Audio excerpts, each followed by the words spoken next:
Hey, you're about to watch a video, and if you looked at it and you're like, I'm not watching no 48 minutes worth of the video, I'm with you. That's fine. I can talk. That being said, most of you only need to watch like the first 15, 20 minutes. And then if you're really interested in some of the other book choices, you can watch the rest of it. You could just all watch the whole thing in like whatever speed or put it on in the background. But I just wanted to let you know that it is important that you watch this, but like you don't need to watch the whole thing if you don't want to. Okay? I'm smirking at you right now because I've just done this video many times and didn't like things that I said or did or whatever. So this one's going to work. It is. Anyhow, so the deal in science fiction is that reading is important. We're going to read at least two novels here.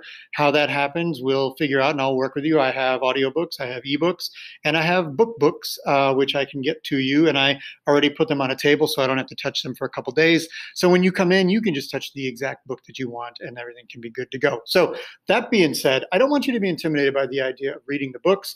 If you consider yourself as not being a reader, then that is one of those self-fulfilling prophecies where if you say that, then yeah, you shouldn't be surprised that you don't like books and you don't read books and whatever. But the thing I'm going to say about books is that I'm not going to like I'm not watering this down. I'm not dumbing this down.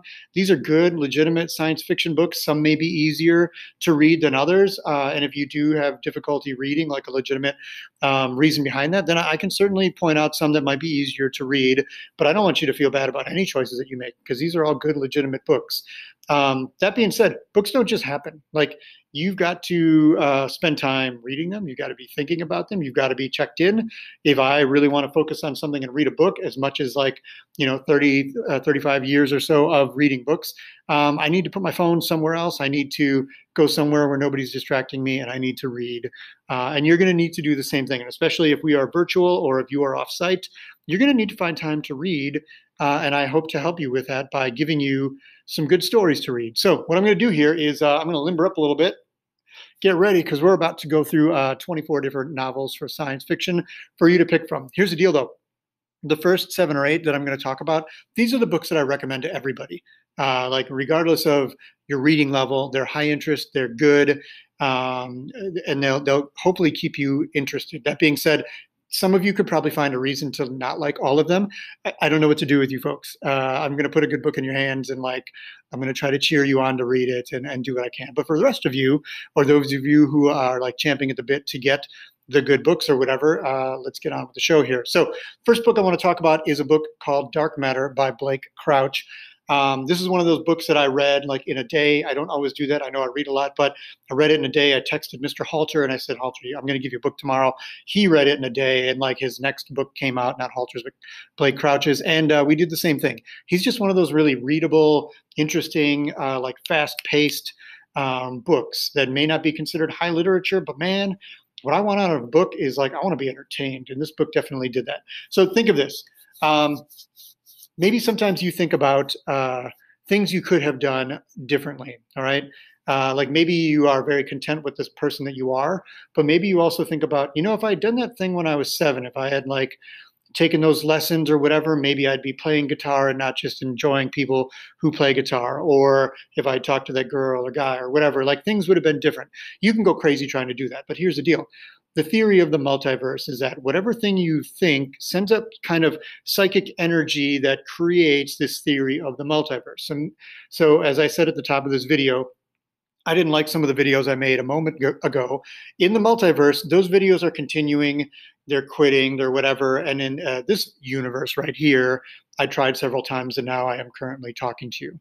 However, I'm thinking about things. And as I'm doing that, it's sending ripples off into my multiverse. So the main character, Jason, here is content with his life and his wife and his son. He loves them dearly, but he wonders about if he had worked harder at his job, could he have created this box that he had envisioned making that would allow him to do certain things.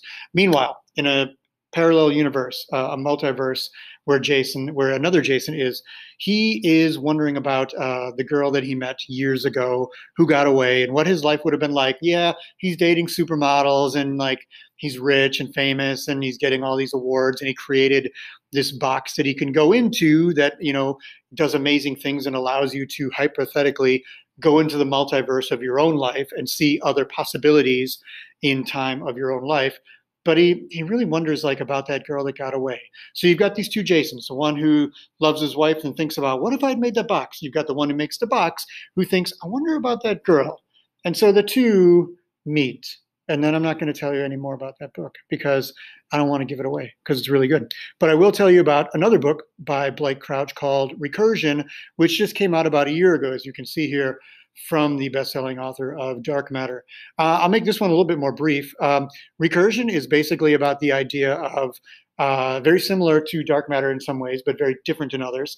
The idea behind this one is that a scientist comes up with a box, not a box, but like a chair or a way of you basically being able to like distill or maintain your memories so that you can go back and enjoy them again, like a first kiss, a birth of a child, falling in love, just like a vacation, whatever, so that you can like upload those and download those anytime you want. However, somebody gets a hold of these and they manipulate them in a way so that you can actually go back and interact with these. So what happens is if and when people do this, if you were to go back in time and wanting to fix something bad that happened, say like 9/11 or Vietnam or however far you want to go back, or even just like saving somebody in your family from having an accident and dying, you would go back and do that, and then you would come back to your current life. But the problem is that now you have two threads of thought.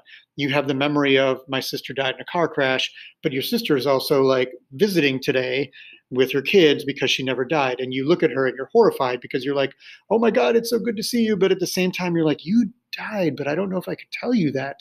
And as more and more people get the ability to do this, it causes these massive ripples through people not knowing what's true and what's not anymore. And so it's another real thriller, kind of like Dark Matter. Both of those books are fantastic. I highly recommend both of them to anybody. Ready Player One, no surprises here. If you've seen the movie, then definitely read the book. If you've seen the movie and you're like, I'm going to pick that one so I don't have to read the book, you totally can't do that because the book and the movie, like, they diverge. And I love the idea that books and movies are complements to each other. I don't really spend a lot of time talking about one is better than the other unless the movie's not really good or whatever, or if the book was super good and the movie would never match up to it. I love the movie Ready Player One. It's not a perfect movie. People who were expecting the book to be exactly like the movie, I don't know what their deal is. Like whatever, we could talk about that, but you're entitled to have your opinion about it. But the book is fantastic in a lot of ways, and in a lot of ways, it's not. As a book, I think they could have cut a good 100 pages out. For me, as like a child growing up in the 80s, it's filled with like super nostalgia of like every video game and D&D and like McDonald's jingle and like every movie character and whatever, and like Fast Times at Ridgemont High and like Ferris Bueller and Monty Python and stuff like that. Like it's great. It's just full of nostalgia. But sometimes the nostalgia overtakes the story and the plot moving forward. That being said, if you enjoyed the movie, check out the book because I think it is more good stuff. Also, I understand that Ready Player Two, the book, is on the way. So I don't know if like the movie version of Ready Player Two picks up off the movie or off the book or whatever. You want to be ready for all possible contingencies. So you could read Ready Player One. It is a good book. So there is also another book by the same author called Armada. I have real limited copies of that, but if you wanted to read it, I could make that available. All right. Next up is Ender's Game by Orson Scott Card. This is not a new book, but I got to tell you, it's really fresh. Again, if you've seen the movie, the book is way different. And in this case, I would say that the book is way better, even though I said I wouldn't do that because we are all just, that's how that works. The movie had a couple moments that were kind of cool. But what's cool about the book is that you've got this world war that we've had with the Formics, which we call the buggers. They're like this insect race that has fought us kind of to a standstill on Earth, where we had a true world war against these insects in space. They go back to their planet, we go back to ours, and we decide like, wow, that was close. We need to figure out how to attack them before they come back. And so we try to breed a military genius. And this is where Ender Wiggin comes in. And Ender is like a third child because they have like rationing of food and people and whatever. For you to have a third child means you must have had two really talented children to come first because you only get to have one. And then if that one's promising, you can have another. So his older brother, Peter, is intelligent enough, but way too violent. His sister Valentine is intelligent enough, but not violent enough. And so they're hoping that Ender will be just the right amount of like cutthroat and violent when necessary, but also intelligent enough to possibly go to battle school and become this military leader that we need to lead us to war. He's the youngest that's ever been taken to battle school, but like we're getting word that the buggers are going to be coming back. So there's no time to waste. So we follow Ender Wiggin, who is like 8 or 9, to battle school amongst all these teenagers as he tries to navigate his way. It's a lot of fun. I enjoyed this book. It's been a while since I read it, but I think of it often. Neal Shusterman's Unwind. I'd imagine many of you have probably read this one. If you've read this one, I'd love for you to pick one of his sequels, Unholy or whatever. I've only read this one, but there are several other ones. So you could totally continue on with that. If you read this and you would like to read it again and you're actually going to read it again, then that's fine with me. I'm all in on you reading a book again. I mean, if you can read a book and you have like photographic recall, then you don't have to read the book again. You can just like go back through your mind index and whatever. But for most of us, like reading a book again is like watching a movie again, or listening to a song again. If there's a song that you've loved and enhanced your life, you don't listen to it once and you're like, yeah, good, never need to hear that again. Books are the same way. They just take a little bit more time, which is why people don't always read books twice. But you're a different person every time you read a book or have an experience. So why wouldn't you read a good book again?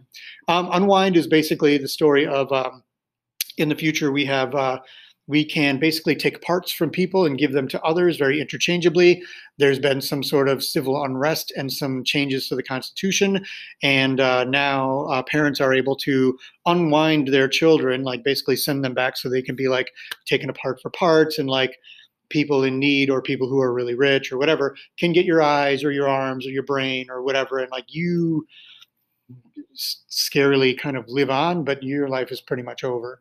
And so obviously there are people who like this and people who don't like this. And this is a story of 3 characters who are very different, who kind of get brought together as they are on the bus to be unwound and find a way to get away, even though they don't like each other. So this one was good. I like Neal Shusterman's books in general, what I've read of them. John Scalzi's Old Man's War. I've heard this is going to be a Netflix series. If it is, it's going to be pretty great. Here's the deal. When you get to retirement age, you can join the galactic military. The rule is that you can never come back to Earth, but whatever you help us cultivate and like dominate throughout the galaxy, you can choose to like have that land. So if we go to some planet often in the next galaxy and we wipe out the life forms, or we form a bond with them and we can live there, you can choose to live out your days there. But what you're going to do is like, we don't want your old 70-year-old body or 60 or 70 or 80 or 90-year-old body. But what we do want is we want your lifetime of experiences. We want your intelligence. We want everything you've learned. You were an engineer. You were a soldier. You fell in love. You have empathy. All of these things that make you you, but you have your old person's body. So what they do is they upgrade you. I don't want to steal too many things here, but like after you get through about 25, 30 pages, it really starts to pick up and it gets super fun, where the main character gets his body leveled up, and then he's kind of like, the whole like ship is full of these old people who are no longer old anymore and have like these rippling bodies of like 25-year-old people or whatever. And they kind of have a new lease on life. And so they're a lot of fun. I don't want to give too much more away about it.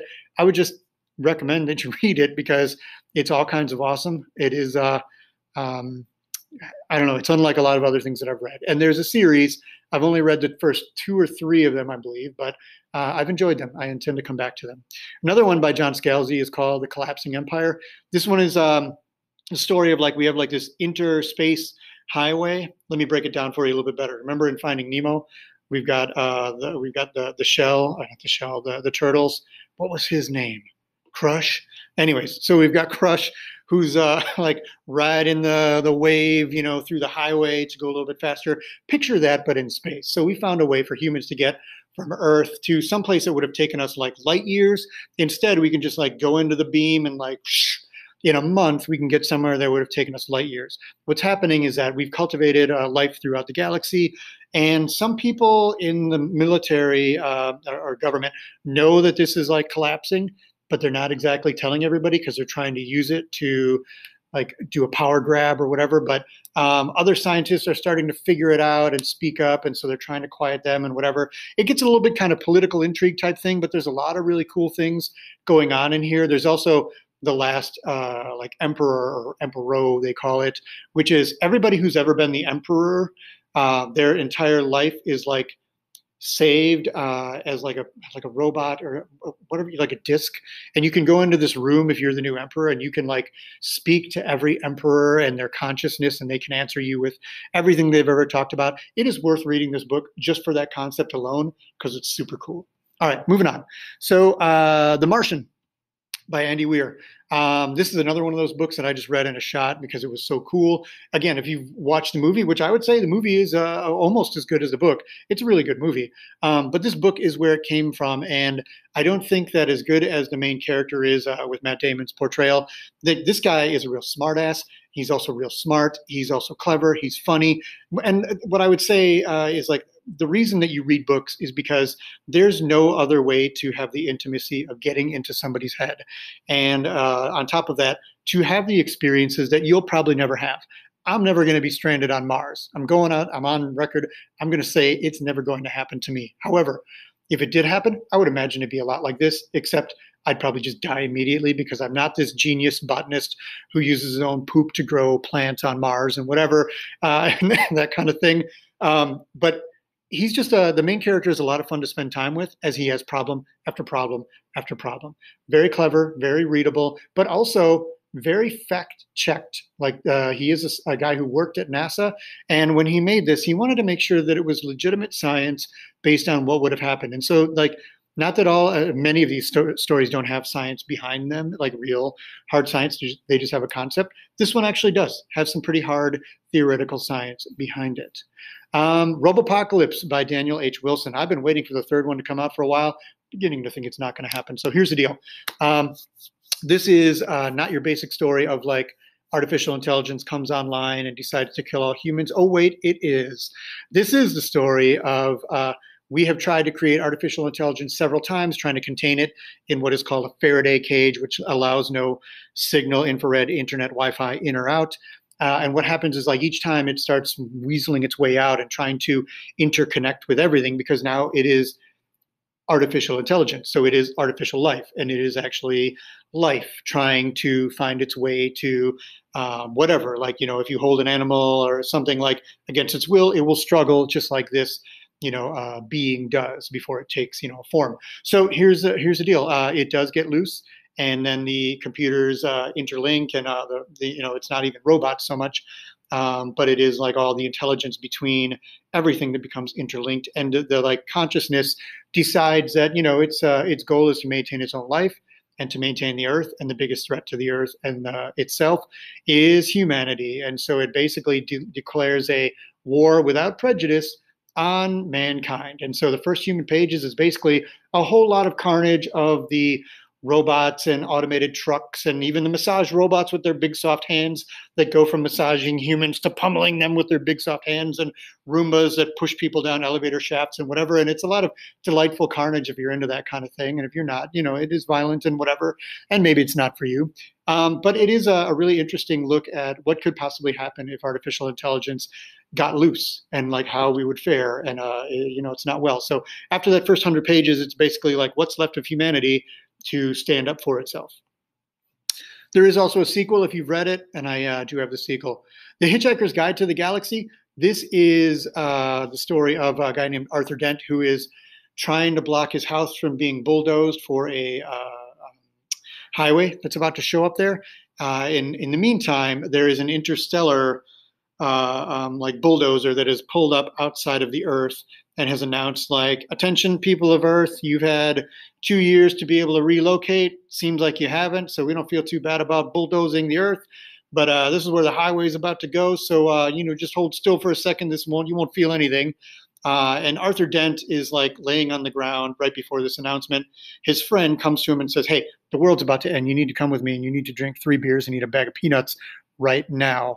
And he's like, but I'm trying to get my house from getting destroyed. And he's like, you guys aren't going to destroy this while we go get a beer, are you? And they're like, no, no, no, we won't. And they totally do. So he grabs them, takes them to the pub, and he's like, you got to drink these beers because the world's about to end, and you need the liquid in you, and you need to be a little bit, buzzed up so that you don't get all messed up when we thumb a ride with this passing spaceship. And Arthur's like, mate, what are you talking about here? Because they're British, right? So, anyways, true enough, his friend does have like this, what he calls like the electric thumb, which is how he hitchhikes and gathers a ride from a passing spaceship. Earth gets demolished. Arthur Dent is like, whoa, you really were talking about that. And his friend gives him this book called The Hitchhiker's Guide to the Galaxy. And he says, we're probably going to get separated. So just if you don't panic, Earthlings are pretty stupid and they don't know anything about the rest of the world. Like you didn't know anything a moment ago. But, just page through the book and it'll probably help you out. And then they get separated. And Arthur's like, wait, what? So it is very British. It is very dry. If you like that Monty Python type of humor, this is for you. If you don't, it may not make a lot of sense. But, there's a reason we're still reading this book, like 60, 70 years later, because it is pretty good. All right. So this is the point where, like any of those books that I just talked about, those are books for anybody. Those are books that I would recommend to everybody in class so far. So what I want to do in part 2 here, especially so my internet doesn't go out and I don't have to record this twice, I'm going to pause and I'm going to come back and talk about the rest of the books. I am Mr. Poquette. I'm talking about science fiction novels here. What I have done so far is I have talked about the 9 or 10 books prior to The Road. The books that I talked about in the other video, go watch that one if you haven't watched it. The books in that video are books that I recommend to anybody, that I think anybody who comes into the class can read, listen to, and understand. And it's not that these next ones are not for everybody. They totally are. But maybe they're not, well, I just was said they're for everybody, but maybe they're not. Somewhere in between there. These books, some people have found to be a little bit more challenging, but don't let that intimidate you, please. Because if you're interested and you want to read it, you definitely should. I've read them. I can definitely talk about them with you. So Cormac McCarthy's The Road. Maybe you've seen the movie. I haven't made time for the movie yet because I know what the book's about, and I just don't feel like having a depressing cry sometimes, and so I haven't watched the movie yet. Forgive me for that. So that being said, The Road is the story of the man and the boy walking down the road, or a road, in this blasted out wasteland of maybe America. We don't know where they are. It doesn't necessarily matter because there's not a whole lot left. But they never even get names. But the man is the father of the boy, and he teaches them things, like they don't know exactly what happened. They don't know if it was a nuclear war and it's fallout or whatever. But he just knows that his only goal is basically to try to get to somewhere safe, to get his boy like a chance at a better life than what he's had, because he experienced life before whatever happened. And his son is kind of must have been very young when whatever happened, because there's no Taco Bell. There's no, I mean, we could just stop there. There's no Mountain Dew. There's no Walmart. There's no anything. There's no war. There's no laws, religion, whatever. It's just whatever you remember is kind of what you carry with you. And so this is a really harsh environment where everybody is kind of for themselves and you don't know whether you should trust anybody. And, think about the things that your parents have taught you, things like look both ways before you cross the crosswalk, never stick your finger in the outlet, or whatever other kinds of nuggets of wisdom your parents have bestowed on you. The father here needs to tell his son things like, this is how you work the gun, and this is how you use it on yourself, so that if it gets really, like if I get taken away and you're about to be taken, do this to yourself to save you whatever is about to happen, because it is a pretty horror show of a landscape of people. It's just ragged bunches of whoever's got the guns and the diesel left are like these warlords and whatever. And there's not too many good people left. So it is a difficult read in that it is very depressing. But at the same time, it is also very hopeful that there are these good people amongst us, because who doesn't identify with thinking that they would be the good people who are carrying the fire of humanity? So it did win the Pulitzer Prize, which may or may not matter to you, but I kind of make it a practice to, if there's one book out of the year that is deemed to be the best, and if we're still reading this book, 20 years from when it was made, and it's probably going to be a book that people will read for a long time, I think it's worth your time. Is it science fiction? Not science, and definitely fiction. It's more dystopia is what I would call it. Kind of like Unwind, which I had talked about earlier. Never Let Me Go. This is also another kind of dystopia. If you want to know the twist about Never Let Me Go, Google it. and get a summary and then read the book. I knew the twist before I read it, and I think it. I don't know if I would have read it. I probably would have stuck through it because I like a challenge, and I like a book that is, like a Nobel Prize winning book, and a book that's like the greatest books of the last 15 years and whatever. As somebody who wants to be very literate and works at it, this is Kazuo Ishiguro is not an author that I knew, and this is a book that I didn't know either. So like, I don't like when I see when I'm like, what? I don't know anything about that book. I need to read that book now. And so I did. And somehow someone had told me some things, and it got me through it. That being said, this is a story of Kathy H., who is going to Halisham, which is like this kind of beautiful English countryside school where they learn to paint and do poetry and put on musicals and take care of themselves because their lives are important. She's got a crush on Tommy. And meanwhile, Ruth is kind of jealous of Kathy H. because she has all these things going on, and she thinks that she and Tommy would be a good match. But she's got nobody, and nobody really likes her because she doesn't really like herself. And so she steals Tommy away. And I know maybe you're already thinking like, what? I'm not interested in this. It is kind of a love triangle. This is where I was thinking, if I didn't know some things, I don't know if I would read it, because I do read some, love stories, but my younger 20-something self probably would have like passed on this. That being said, there's a really dark, insidious thing going on that these characters don't know about. And when you learn it as they learn it, it is kind of a gut punch. And it makes you reevaluate like everything that they went through and what is the purpose of their lives? What is the purpose of our lives? Who's pulling the strings? Who is running things? And it is kind of chilling when you find out like what is going on with these characters. So I don't want to say too much more about it. It does have a really decent movie that gets like the feel of the story done really well. So if you read the book, I would recommend the movie. I don't think you can watch the movie and not read the book because they are different enough. And I've seen both and read both, so you have to do that. The Handmaid's Tale. Maybe you're somebody you're in a household where people have read The Handmaid's Tale, and you more likely they have been watching the show.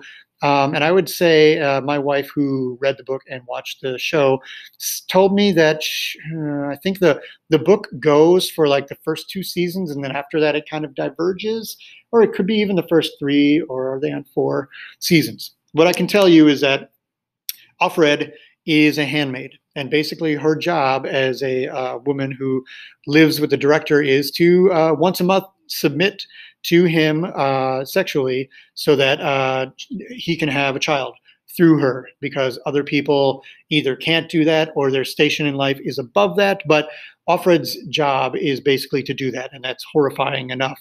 But other women are basically they've lost almost all of their rights, and like it's to the point where it's so militarized that you don't know who to trust.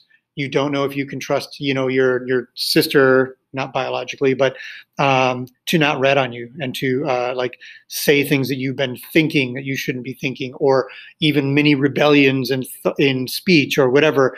And so this is a story of Offred, who comes to learn of kind of a rebellion on the side. It flashes back to her life before this. Like, imagine if you had your life the way it is, and then now you kind of became, especially as a woman, you had all your rights stripped away. All of the men in your life stood by while it just happened, and then, allowed you to become these cooks and maids and concubines and whatever, and subservient lesser beings. And so you basically get the story from her point of view. It is chilling because you can see that there are people in power who don't necessarily want to share power, and this predates. I'm not talking politics now or trying to make people upset, but like this has always kind of happened, that there are the haves and the have-nots, and this is a bit scary because there are definitely people in our society who are living with far fewer rights than everybody else. And since half the population is made up by women, I think this is kind of an important read for people. If you've read The Handmaid's Tale, then I'd love for you to read the Testaments if you are interested. I don't have copies of it, but I think they're pretty readily available, and we could probably find one for you if you really wanted to. Slaughterhouse-Five by Kurt Vonnegut. Kurt Vonnegut's my guy. I love Kurt Vonnegut because he's funny, he's sardonic, he's sarcastic, but he's also like, he loves humanity and humans so much that he just can't stop caring about us. And wondering about like the purpose of life and how strange it is to just be anything at all. And so Slaughterhouse Five is sort of autobiographical. It's the story of a guy named Billy Pilgrim who has come unstuck in time, and he is experiencing all things in his life kind of at the same time. Like he never knows which part of his life he's going to show up in. I'll kind of explain that in a moment. But Kurt Vonnegut himself was a soldier in World War II. He lived through the Dresden firebombing, which is when he was a prisoner of war in Dresden, Germany, and the Allies bombed that area. So they bombed Germany and, Allied troops. And so Kurt Vonnegut lived through that, the horrifying, history of that. And so he's kind of, this book, I would say, is probably a way for him to like work through that. But he did this in this really clever way of thinking about the idea of fate and free will. So here's the deal. You can't have both, okay? I don't know if you believe that you create your own destiny and everything you do influences what comes next, or fate. Everything that is going to happen is written in this giant book of time, and it's fated to have happened. Even if you one day found the book and you page to yourself, there would be like, you would be reading the part where you walk to the book and page to yourself, and then he looks up at himself and goes, wait, huh? This is the part where I find the thing and I say that I found the book. Yes, that's exactly how fate works. So you have no control over what's going to happen. Most people resist the idea of fate. However, if you accept that we have free will, then that means that every terrible thing that has ever happened in humanity, we chose to do that. Kurt Vonnegut kind of likes the idea that we may not have a choice, and that's why he can handle the fact that we've done terrible things to each other and the planet and the animals and whatever throughout history. So back to Billy Pilgrim. Have you ever been daydreaming and you've maybe you smell something and then like you smell some roasted chicken and it makes you think of Thanksgiving? I know it's turkey, not chicken, but maybe like a smell is nostalgic, or, you go outside in the fall and the smell of like cut grass and gasoline and whatever makes you think of certain things and that kind of thing. That's almost like a vision, like a version of time travel. I know you don't actually go there, but for a minute, you're not here. You're like thinking about the ice cream truck, or you're thinking about fall and football and whatever. Billy Pilgrim, when he daydreams about something, it's because he's just come unstuck in time and he is no longer like stuck in Dresden where it's being firebombed. Now he's on his wedding night. Now he's talking to this guy who's talking about terrible ways to kill people. Now this is the day that he dies, and he knows that he dies, and he understands that it's fate, and he just has to play his part, and he can't do anything to stop it. So this book seems to be like all over the place and random and weird and strange, but I promise you, the last 10 pages of the book pulls it together better than any other book that I've ever read. So don't just choose it because it is one of the shortest books. This one and Hitchhiker's Guide are shorter books, but you can read them because they're short, but don't assume that short means that they're necessarily easy. Pick the one that you're most interested in. Okay, 2001. Where are we at here? We are on page 16 of 22, so I'm coming to the end. 2001: A Space Odyssey. Here's the deal. Arthur C. Clarke and the guy who made the movie 2001: A Space Odyssey, which is escaping me right now, Stanley Kubrick. These are two kind of curmudgeons, kind of like very, very super intelligent, but kind of like not happy with the rest of humanity, maybe because they're so brilliant and everybody else can't keep up with them or whatever. But these two meet, they discuss this story, and Kubrick decides, I'm going to go make the movie version, and you're going to go write the book, because one is a movie maker and one is a novelist. So they agree on the basic ideas, and they go do that, and they're released at the same time, and they're good companions of each other, where 2001: A Space Odyssey, the movie, is one of the greatest movies of all time, and we'll watch it and talk about it eventually. It looks unlike anything else that's been made before or since or whatever. I don't want to geek out too much here, but it's hard. But the story is largely just you seeing things without a whole lot of dialogue to explain things. The book kind of puts you in characters, first person and third person point of view sometimes, that explains what has happened. And the basic storyline is this. Millions of years ago, there's the apes walking across the savannah. The ape who thinks of himself as Moonwalker. Like, I know that seems weird, but come on, is your dog's name really the name you gave it, or is it the name that it thinks of itself as. Like, is my name Kevin? No, my name is, we just give names to people, whatever. Anyways, Moonwalker is walking across the savannah, and a bigger, louder, stronger group of apes scares him and his people away from the water hole. And so they go and they're like, man, I wish we could fight or whatever. And like, not that they do that exactly, but you know what I mean? They're kind of hurt by the idea that they got scared off and they're going to die because they don't have water and food and whatever. So they sleep, they wake up in the morning, and this like 13-foot like obelisk, this like monument or monolith. It's not an earthly material. It's just like this giant black door of non-earthly material has like shown up in the middle of the night, and they like yell at it and bark at it and like take runs at it and hit it. And when one of them gets close enough to touch it, it sends off this pulse, and it goes through all of the apes nearby. And what it does is it levels them up to the point where they realize like all these animals around us that we don't eat are probably delicious. And so they start to eat animals and the protein and whatever, and they use the tools as like they use the bones and stuff as tools, and they kind of level up. And so as they do that, kind of like over a couple of weeks, they go back to the water hole and they use them as weapons, and they, become kind of the conquering beings on the planet, and they evolve to the point where we get to like 1996, and humanity has figured out how to leave Earth, and we found this black 13-foot non-earthly material buried 4 million years ago by carbon dating on the moon, and we're about to touch it again. So this is like first 30 pages summary of what's going on, and it goes from there of like what happens after we touch this thing, and do we level up? What do we turn into? How does humanity evolve? Okay, so that's 2001: A Space Odyssey. Solaris. This is an interesting one. I like not a whole lot of Polish science fiction writers, but Stanislaw Lem is definitely one of them. The short version of this is these characters, these scientists, go out to the planet Solaris to study the planet.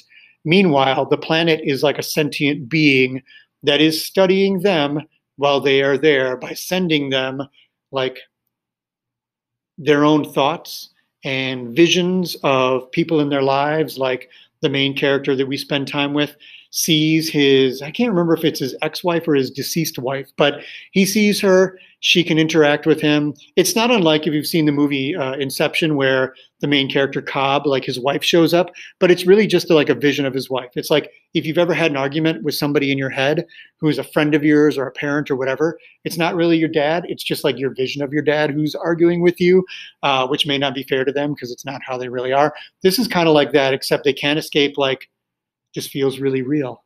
So it is kind of a strange one and an interesting one. 1984, Big Brother is Watching You by George Orwell. Okay, I mentioned I don't want to make people upset with politics and whatever, and I don't intend to, but I will say that if you, even if you're not somebody who's thinking about like the government or people having too much power, or maybe you don't get the truth, or maybe the media, the government, who's good, who's bad, both of them equally good and bad, misleading, whatever, don't have an answer for you on that. But I will say that 1984 was paranoid before it was cool to be paranoid. Basically, the main character, Winston, is a guy who works for the Ministry of Truth, which is kind of an ironic name because it's kind of like he works for a newspaper, and he gets his directions from the government, who tells him, like, you need to go back and change these things. Because in yesterday's news broadcast, Big Brother came over the speaker and talked to people, and everybody got 3 razors and like 4 pieces of chocolate. Okay. Today, you got 1 razor and 1 piece of chocolate, and you know that things are not as good as they were yesterday. And you know this. Winston's job is to go into the newspaper and the video files and whatever and change them so that if you go back and look at yesterday's newspaper, you'll see that yesterday you didn't get any razors and you didn't get any chocolate. And today you got 1 piece of chocolate and you got 1 piece of razor, or 1 razor, because things are getting better. Now, here's the thing. You would be committing a thought crime to say, wait a minute, we got more stuff yesterday. It's getting worse today. Doing that means you're speaking out against the government, which you cannot do, and you'll be taken in for reprogramming. And after a while of people getting taken away and disappeared and whatever, and then coming back like, oh, the government's great. Like, people stop questioning things, and it gets to the point where nobody really wants to speak out. And so Winston, as somebody who kind of holds this doublethink, like knowing the truth and having the job of changing it, starts to keep a journal of what he knows to be true and to not be true, and commit thought crime. And we kind of follow his story. On the other side, so basically 1984 is a story of how your rights are completely taken away. Brave New World is the story of how your rights are completely taken away, not by force, but because you are given every possible thing to basically distract you to death. Like Aldous Huxley, I can't remember which one was the teacher of the other one, but they both believed the same thing, but they had like real opposition into like how they thought it was going to happen. Aldous Huxley really believed that we were going to just be entertained to death, that we were going to be like sex and drugs and entertainment and video games. And like, this is like way before video games. He's like thinking ahead to these things. He said like the government, to control us, is just going to give us stuff. They're going to, like, in this story, like the characters, they take this drug called Soma, which is just like, it takes you on kind of a holiday and you don't have to worry about anything. And you don't really need to worry about like being gone on this drug and not being able to do your job, because you were programmed before you were born, literally, to do the job that you were born to do. There are like 4 levels of humans. The alphas are a little bit stronger and smarter and they're in charge, where the deltas are like, yay, I get to go do my job. Like, my job is to color in the boxes and whatever. Not that it's exactly that, but like, they're not really smart, but it doesn't matter because they're just happy to do their jobs. And who am I to tell somebody that if you're happy with your life, why would I say that your life has less meaning and is less meaningful to you than it is to me? And so like, the different groups really don't interact with each other, and they just take some Soma if they ever get a little bit upset. And like, everybody has like these tunics with these zippers so they can basically get at each other in the biblical sense, if you know what I mean here. It's not a real graphic book. Like, there's a lot of sex going on in the book, but it's never really described. It's just kind of implied that like you belong to each other and like nobody is sacred. You know, to call somebody a mother or a father would be like the worst slur, because people are made in a test tube. Because in this world, people don't say, oh my God, they say, oh my Ford, like the Ford assembly line, which is why you have like a motor for a head. Not that the people are made of motors, but like the Ford assembly line streamlined everything. And so like, humans are manufactured and made and born, and there are no mothers except for people who are not living in the civilized society, which is where our main character, John, enters into this society that I just described to you. And he's horrified, not unlike you probably hearing the part of me talking about like these massive sexual parties that they have with each other and the drugs and the whatever. And like, everything you can take to basically stimulate you and make you happy is what you have to do all the time. And although maybe there's a few of you that are like, that doesn't sound so bad. If you had no choice but to like constantly, you know, being with other people and taking drugs and never thinking for yourself. And if you can't choose to be happy, but you just always feel happy, are you happy? So it is a strange book, but it is also not a new one. And there's a reason that we're reading 1984 and Brave New World, which are a good 75 years old now. Do Androids Dream of Electric Sheep? This is a story that was made in the movie Blade Runner, which we will definitely watch. It's kind of like the idea of artificial intelligence. We have these robots who have, let me start over. So if we have the idea of, if you've got a Roomba or you've got Siri, which is not really artificial intelligence, that would be like the first level of some sort of robot, okay? Like, think of that as the Nexus 1. If you had a robot that was a big, shiny, bulky, like, you know, robot walking around and it's clearly a robot, that'd be the Nexus 1. By the time we get to like the Nexus 6 or 7 version of them, their brains and their bodies would be so advanced that they would be indistinguishable from humans. And they would also be so advanced that they themselves would not know that they are robots. And so the story is basically about a couple of robots that realize that they're robots and don't like the idea that they found out they're robots and may have a limited lifespan because they enjoyed what is real life and now they don't have that. Think of it this way. Think about something you did yesterday. What if I told you that you're a robot that was created today, and your memory of yesterday and everything that came before today was programmed by somebody so that you could even smell your grandma's cooking in your brain when you think of it, and you could think about the time you fell off your bike and broke your arm and whatever, and you could remember the pain and the smell of the hospital and the cast. What if I told you that all of that was programmed into you? Would you know any differently? Because these robots don't until it is proven to them, and then they kind of rebel. And it's the story of a guy who is a Blade Runner, whose job it is to hunt down these illegal replicants and to shut them down. Getting to the last two here, I believe. Leviathan Wakes. What you can't tell from the picture here is that this is a real doorstop of a book. Like, it is like a good 700-800 pages. So you know who you are if you're like, oh yeah, I'm in for an epic. There's also 9 of these that are really like very in depth. And although I have not made time to read this one yet, because I'm sometimes intimidated by a big book, or maybe I just didn't have it. Whatever. I'm not going to. How did this turn into like blaming me for not reading the big book? Anyways, I will read it eventually. My son also took my copy and read it and says it's very good. I have watched a TV show, which is called The Expanse, which is the best science fiction show on TV right now. If you have Amazon Prime, it's on there. Watch it. You know, like, don't watch it in place of the book, but it's fantastic. So Leviathan Wakes is the story of like Earth, Mars, and the asteroid belt. Earth has left. We have left Earth. We've colonized Mars under giant dome bubbles. And of course, the military, the technology to be able to colonize another planet is very advanced. So Mars has the most advanced military and technology. And meanwhile, the people who live in the asteroid belt, their job is basically to like mine minerals and water for the humans. And Earth is kind of in charge, and the Martians don't like that, and the belt doesn't like that both Earth and Mars kind of rule over them.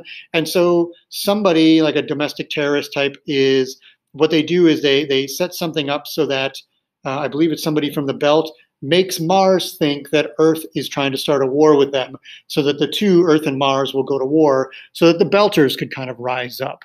That being said, it's just really good, interesting science fiction, real space adventure. So check that one out. I don't have many copies of it, but I can probably find them. And then the last one, last book in the class here, Cloud Atlas. This book is not for everybody. It took me a couple tries to read through this book. I think about it constantly, though. I'm so glad that I got through it. The movie was not bad. It's kind of an unfilmable story, so it's amazing that they did it. Cloud Atlas, you have these 6 pictures here, and basically what it is it's like 6 different stories. And if you picture like a ramp going up to the middle and then going down from the middle, these 6 different stories kind of come together, and then you hear like the half of a story, and then you learn the other half of what happened as they come together. What I would say is like, this is the idea of like, not predestination, but what is a word I want to think of? Like reincarnation. The idea that your soul lives on in other beings, that souls find each other regardless of if you were a man in a previous life and you're a woman now, or you're whatever. They're like these 3 souls that kind of find each other, and 2 of them sort of help each other, in some cases fall in love, and sometimes one is a man, one is a woman, or whatever. But then there's also this other one that is like a soul that kind of destroys them or keeps them apart or tries to keep them apart. It starts back with like a guy on a ship going from England to America and falls in love with somebody else on the voyage. Meanwhile, there's somebody who's doing something to try to kill both of them that they don't know about. And then it goes like, 30, a lifetime forward, all the way from like plantation times in America and England to clones in the future. And this one clone that is like somehow evolved, even though they're like kind of like a Brave New World where they're just like manufactured and made. This one clone that somehow has like abilities and sentience and thoughts and intelligence beyond what it was made to have. And so it is therefore like, some people see it as this goddess-like prophecy come true of the artificial intelligence blending with humanity and whatever, to a step beyond that, where we are almost like beyond them, to like a primitive, almost caveman-like people that we have like evolved and de-evolved to the point where we have like this kind of childish language that's like universal throughout the world, and people who don't necessarily know like the entire history of mankind and that kind of thing. So I don't know exactly how else to explain this story. I will say, if you read Cloud Atlas, You don't have to read 2 books if you don't want to, because not that it's big, but it is a challenging read. But it's like watching somebody put a puzzle together, or like watching the inside of a watch. And like when you get to the points where you're like, oh, I understand that, it's very satisfying. So these are the books for science fiction. I hope you found something in them that sounds good. This was a long video, but there's no other way for me to get through all of them. What I will do is probably edit and go to the top and say, watch it in like 2, 3 times speed or something. All right. See you in class.